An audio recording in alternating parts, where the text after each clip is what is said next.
Hello, আমি সুস্মিতা। আমার নতুন একটা ভ্লগে সকলকে অনেক অনেক ওয়েলকাম।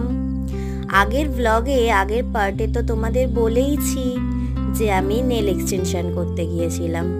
দেন মধুমিতাদির বাড়ি থেকে বেরিয়ে চলে গিয়েছিলাম একটু ট্রেন্ডসে। সামনেই পুজো, মাত্র আর কটা দিন, তাই ভাবলাম টুকটাক কেনাকাটা শুরু করা যাক। ট্রেন্ডসে সেরকম একটা কালেকশন পছন্দ না হওয়ায় চলে গিয়েছিলাম বাজার কলকাতায়।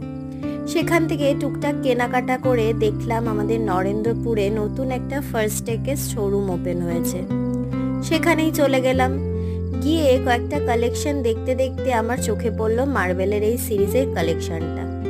আমার যেহেতু মার্বেল ভীষণ পছন্দ, তাই এই সিরিজের কালেকশনটা অর্থাৎ লাভ অ্যান্ড থান্ডারের কালেকশনটা দেখে আর নিজেকে সামলাতে পারলাম না। একটু এক্সপেন্সিভ, 4,500-5,000 টাকা মতো নিল, তবে দারুণ লাগলো। Thank you.